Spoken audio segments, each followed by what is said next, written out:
Hello दोस्तों, आज हम बात करने वाले हैं हमारे लास्ट और फोर्थ कोड के बारे में, जो है occupational safety health and working condition code 2020 OSH code. ये हमारा फोर्थ कोड होने वाला है लेबर लॉ के बारे में।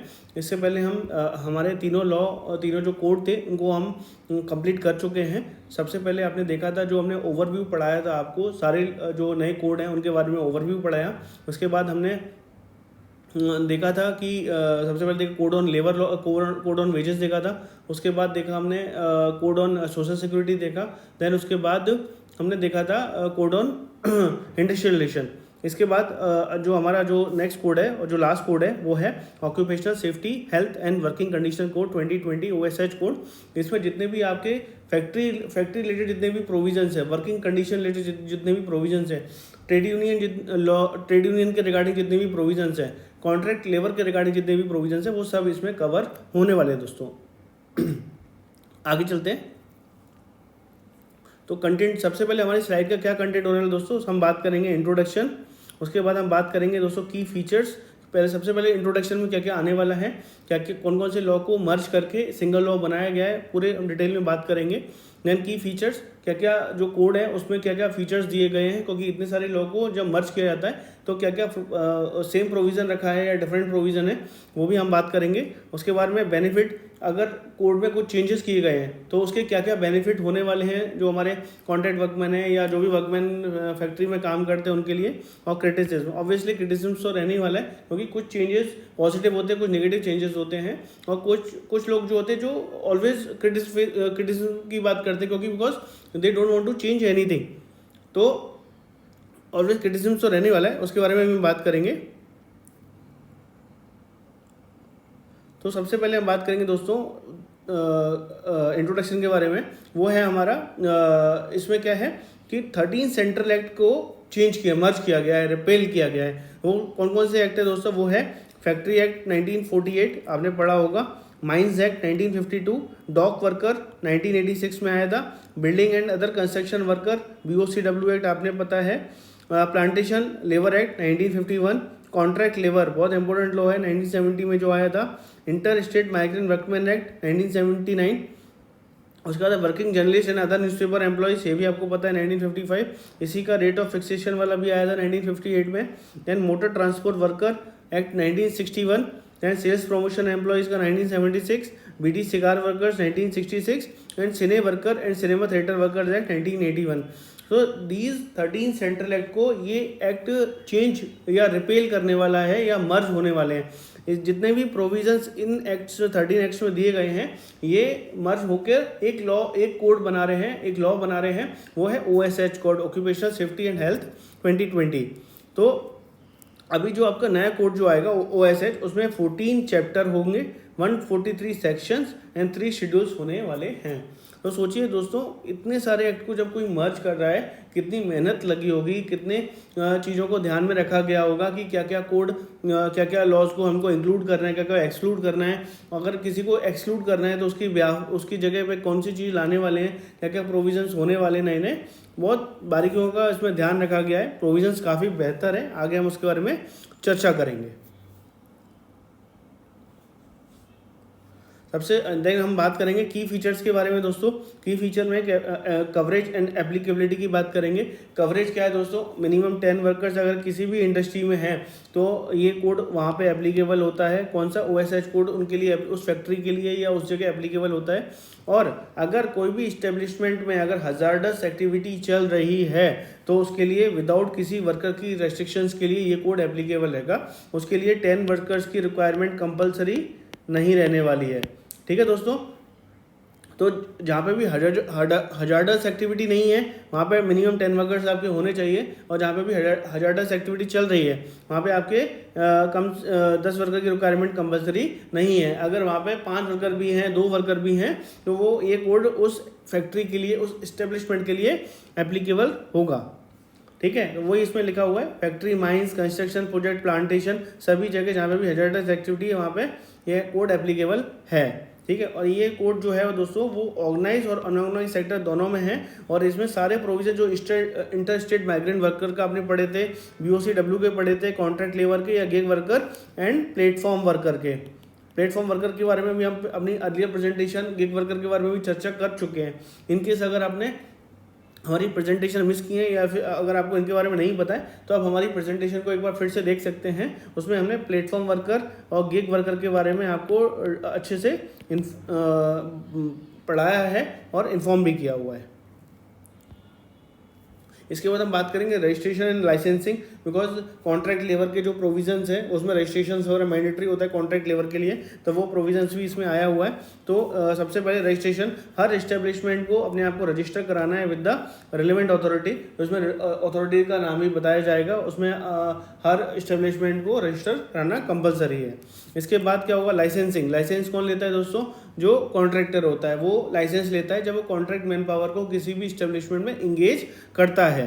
तो अगर कॉन्ट्रैक्ट लेबर अगर इसको लाइसेंस, तो उनको क्या करना है, अभी क्या होता है दोस्तों, जब किसी कॉन्ट्रैक्टर को लाइसेंस मिलता है तो उसको मल्टीपल लाइसेंस लेने पड़ते हैं। लेट से अगर यूपी की बात करूँ, एमपी की बात करूँ, अगर उसको सपोज लेट से कि अगर उसको यूपी में भी एक एस्टेब्लिशमेंट में वो मैन पावर सप्लाई कर रहा है और सिमिलरली वो एमपी में भी एस्टेब्लिशमेंट में, या वो सेम एस्टेब्लिशमेंट भी हो सकती है, डिफरेंट भी हो सकती है, अगर वो दोनों में मैन पावर सप्लाई कर रहा है तो उसको यूपी में रजिस्ट्रेशन करना अनिवार्य है। यूपी में वो अलग रजिस्ट्रेशन करेगा एंड एमपी में उसको सेपरेट रजिस्ट्रेशन कराना अनिवार्य, लाइसेंस लेना अनिवार्य रहेगा। सॉरी, रजिस्ट्रेशन नहीं, लाइसेंस की मैं बात कर रहा हूँ, अनिवार्य रहेगा। बट इस एक्ट में क्या, इस कोड में जो क्या प्रोविजन दिया गया, अगर सेम कॉन्ट्रैक्टर है तो इसको एक ही लाइसेंस लेना है for all the project across different state. अगर वो ऑल ओवर इंडिया में कहीं भी अगर उस पर उसकी कॉन्ट्रैक्ट मैन पावर काम कर रही है डिफरेंट स्टेट्स में, तो वो एक सिंगल विंडो लाइसेंस लेगा और वो लाइसेंस सभी जगह एप्लीकेबल होगा।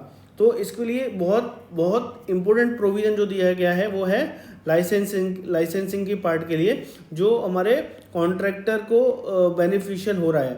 कॉन्ट्रैक्टर क्या होता है, बहुत परेशान हो जाता है, उसको क्या है कि यहाँ भी लाइसेंस लेना है, उसको आगे भी लाइसेंस, दूसरी स्टेट में भी जाएगा वहाँ भी लाइसेंस लेना है, अलग अलग अथॉरिटीज़ रहती हैं, वो लोग भी काफ़ी परेशान हो जाते हैं कि लाइसेंस देने के लिए, और उनको लाइसेंस अप्लाई करना होता है, कुछ डॉक्यूमेंट्स की कमी वगैरह होती है। बट अभी उसको क्या करना है, सिंगल विंडो लाइसेंस लेना है। उसके बाद में बात करूँ ड्यूटीज़ ऑफ एम्प्लॉयर का क्या है कि सबसे पहले safe working environment contract workman को या वर्कमैन को देना है। ठीक है, प्रॉपर वेंटिलेशन होना चाहिए, लाइटिंग होना चाहिए और सैनिटेशन की प्रॉपर सुविधा होनी चाहिए। ठीक है, और इसमें एक और प्रोविज़न ऐड किया गया है दोस्तों, वो है एनुअल हेल्थ चेक्स का। जितने भी वर्कमैन काम करेंगे है ना हजारडस इंडस्ट्री में, उन सबका एनुअल हेल्थ चेकअप कंपलसरी है। तो ये बहुत एक इंपॉर्टेंट प्रोविज़न दोस्तों, याद रखना है, बिकॉज अभी तक क्या होता था, हजारडस एक्टिविटी में वर्कमैन के लिए कोई भी प्रोविज़न नहीं था कि उनके लिए एनुअल चेकअप होता था। अगर सपोज उनको कोई अगर डिसीज़ हो गई, कोई बीमारी हो गई है ना, और वो क्या है कंटिन्यू होती रहती है अनलेस कि वो खुद से अपना इलाज ना कराएं या खुद से डॉक्टर को नहीं दिखाएं। बट अब इसमें क्या एनुअल हेल्थ चेकअप, इनकेस कुछ भी रहता है वो हेल्थ चेकअप में कवर हो जाएगा। तो ये बहुत एक अच्छा प्रोविज़न है। इसके बाद ये जो हमारा है कोड में कि ड्रिंकिंग वाटर का प्रोविज़न देना है, canteen, rest room, other welfare measure for worker. तो ये जो प्रोविजंस हैं वो आपने देखा होगा कि फैक्ट्री एक्ट में भी ऑलरेडी थे, वो यहाँ पे भी कैरी फॉरवर्ड होके आ गए हैं। लेकिन जो इंपॉर्टेंट प्रोविजन था वो था एनुअल हेल्थ चेकअप वाला। आगे दोस्तों मैं बात करूँ वर्किंग आवर्स, लीव और हॉलीडे की, तो वर्किंग आवर्स इसमें क्लियरली मेंशन है। सबसे एक अच्छा प्रोविज़न क्या है, वर्किंग आवर्स क्लियर मेंशन है, वो है 8 आवर्स पर डे, मतलब 8 घंटे ही काम करना है, इससे ज़्यादा काम नहीं करना है, क्लियर मेंशन है। और 1 घंटे का आपको ब्रेक दिया जाएगा। ठीक है दोस्तों, 1 आवर का लंच ब्रेक दिया जाएगा, ये क्लियर मेंशन है। और साथ में आपको 1 डे ऑफ दिया जाएगा फॉर एवरी 7 डे वर्क का। जनरली वो संडे होता है, और अगर इनकेस 24 आवर वर्किंग लोकेशन है तो वो ऑफ कोई भी हो सकता है। तो आपको 6 दिन आप काम करेंगे, 7वें दिन आपका छुट्टी होगा, मतलब 7वें दिन उनको छुट्टी जो वर्कमैन रहेगा उनको मिलेगी। ठीक है, इसके बाद दोस्तों प्रोविजंस दिए गए एनुअल लीव का, कैजुअल लीव का और सिक लीव का।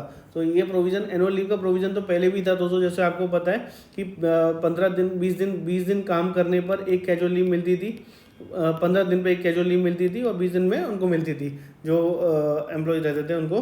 बट इसमें कैजुअल लीव का और सिक लीव का ही प्रोविज़न दिया हुआ है।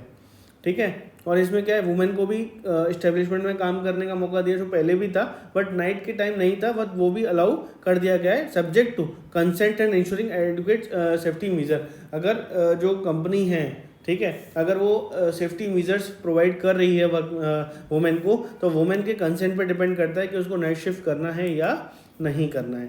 तो ये प्रोविजंस भी इसमें दिए गए हैं। अगर हम बात करें वेलफेयर प्रोविजंस के बारे में, तो वेलफेयर प्रोविजन जो फैक्ट्री एक्ट में थे वही हैं। वॉशिंग एरियाज वगैरह प्रोवाइड करना है, चेंजिंग रूम्स प्रोवाइड करना है वर्कर को, और फर्स्ट एड बॉक्स का प्रोविजन ऑब्वियसली होना चाहिए। करेक्ट फैसिलिटी वुमेन वर्कर अगर हैं तो वहाँ पे देना है, ठीक है। सेपरेट वॉशरूम होने चाहिए मेल एंड फीमेल वर्कर्स के लिए, और clean and sanitary working condition provide करना कंपलसरी है। तो ये वेलफेयर प्रोविजंस भी दिए गए हैं दोस्तों।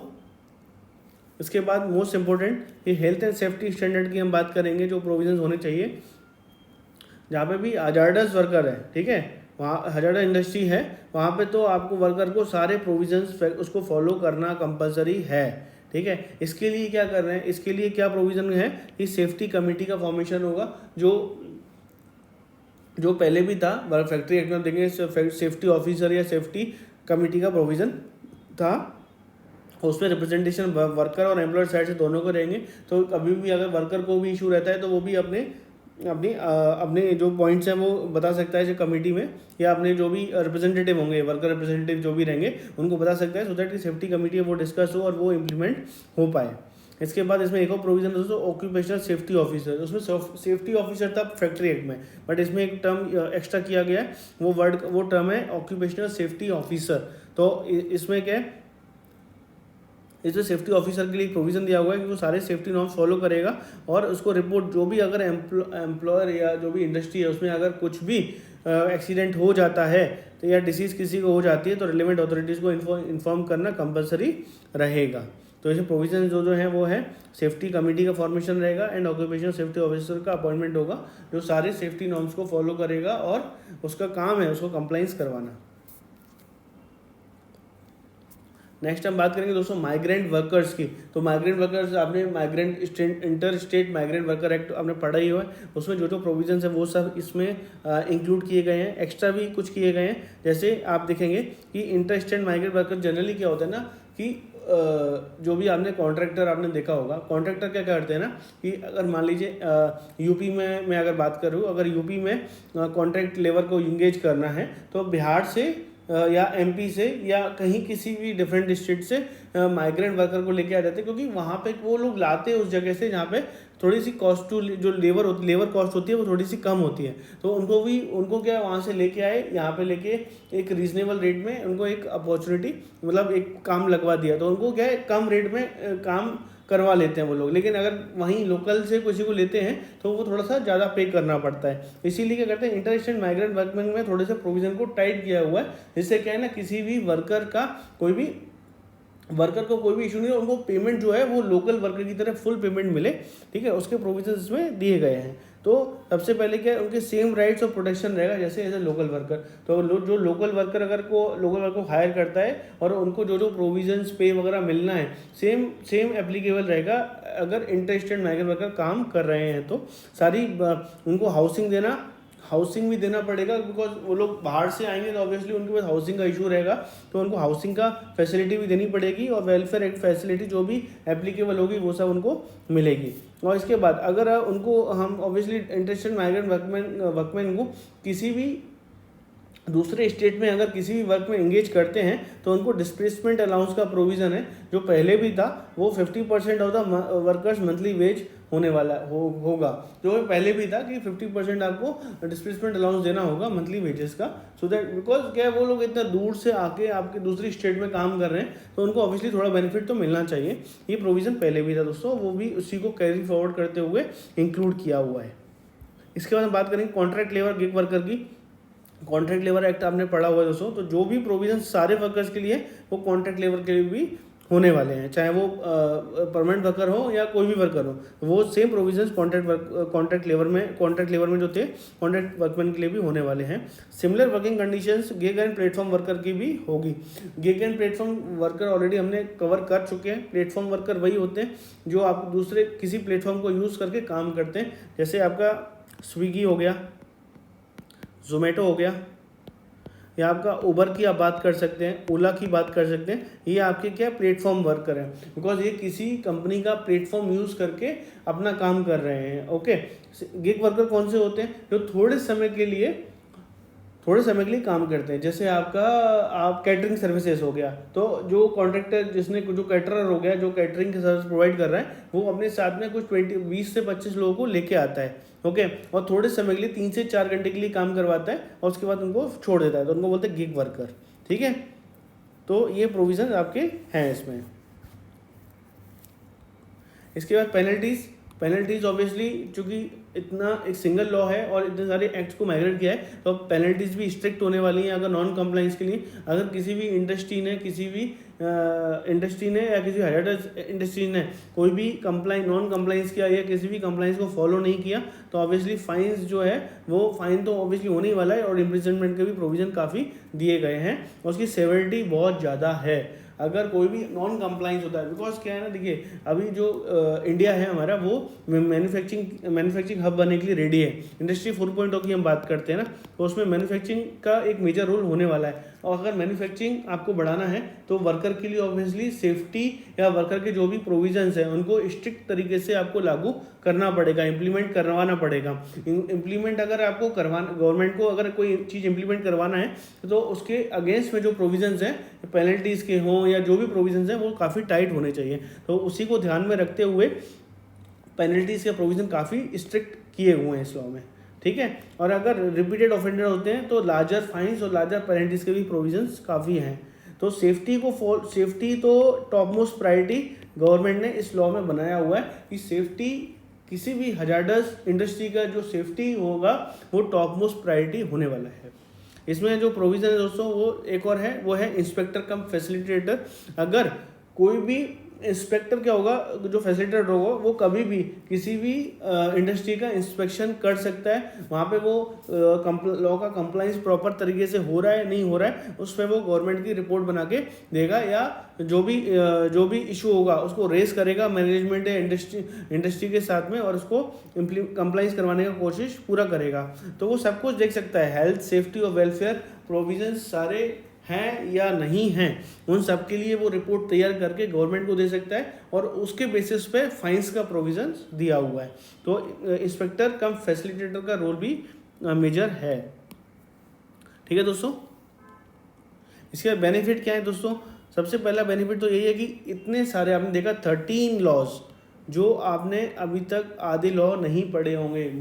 मेजरली आपने कॉन्ट्रैक्ट वर्कमैन, फैक्ट्री वाला, interest and migrate workman, contract labour, यही सब जनरली लोग पढ़ते हैं। लेकिन 13 लॉ के जो प्रोविज़न है वो सिंगल लॉ में मर्ज होके किए गए हैं, तो ये बिजनेस के लिए भी ईजी होने वाला है। आपको एक ही लॉ पढ़ना है जिसमें आपके सारे एक्ट कवर हो जाएंगे। ठीक है, इसमें सेफ्टी के लिए टॉप मोस्ट प्रायोरिटी सेफ्टी को रखा हुआ है वर्कर के ब्याह पे। जैसे वर्कर अगर खुश रहेंगे, अगर सेफ्टी कुछ भी इशू नहीं रहेगा, हजार्डस एक्टिविटी यहाँ पे भी है, वहाँ पे अगर सारे सेफ्टी प्रोविजंस वर्कर को दिए गए, सारे इक्विपमेंट्स दिए गए काम करने के लिए, और अगर उनको भी कोई इशू नहीं होता है, ऑब्वियसली उनको पता है कि यार मेरे पास सेफ्टी इक्विपमेंट्स है, अगर मैं यहाँ काम करूँगा तो मुझे कुछ नहीं होने वाला है, तो वो ऑब्वियसली अच्छे से काम करेंगे। तो उसके लिए भी काफ़ी अच्छे प्रोविजंस हैं। ठीक है, कोड ऑब्वियसली प्रमोट करता है ईज ऑफ डूइंग बिजनेस को। ईज ऑफ डूइंग, जैसे मैंने आपको बताया, हम मैन्युफैक्चरिंग हब की तरफ बढ़ रहे हैं, तो जितने अच्छे प्रोविजंस रहने वाले हैं, वर्कर भी अच्छे से काम करेंगे, कुछ भी अनटुवर्ड्स इंसिडेंट नहीं होगा। ठीक है, सेफ्टी लॉस फॉलो करेंगे हम लोग, तो obviously ease of doing business भी रहेगा, बिजनेस भी ज़्यादा आएगा।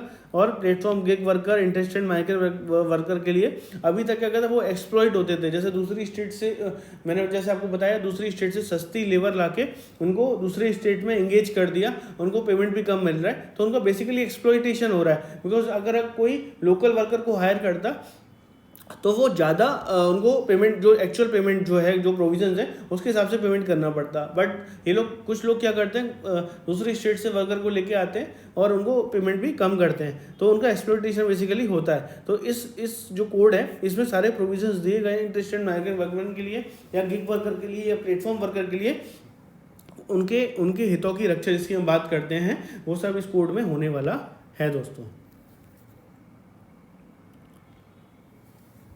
तो ये हमारा लास्ट स्लाइड था दोस्तों। थैंक यू सो मच हमसे जुड़ने के लिए। अगर आपको हमारी प्रेजेंटेशन पसंद आई हो तो आप हमारे चैनल को लाइक एंड सब्सक्राइब कर सकते हैं। हम आपके लिए और भी लेबर लॉ से रिगार्डिंग या HR में जितने भी टॉपिक्स हैं, हम आपके लिए नई नई प्रेजेंटेशन और आपको ऐसी प्रेजेंटेशन जो आपको समझ में आए और आपको देखने में भी अच्छी लगे, वो हम ऐसे लाते रहेंगे आपको। प्लीज़ हमारे चैनल को लाइक एंड सब्सक्राइब करें, जिससे आपको जो हमारी नई नई प्रेजेंटेशन है उसमें आपको इन्फॉर्मेशन मिल सके दोस्तों। सो आज के लिए दोस्तों अलविदा। Thank you.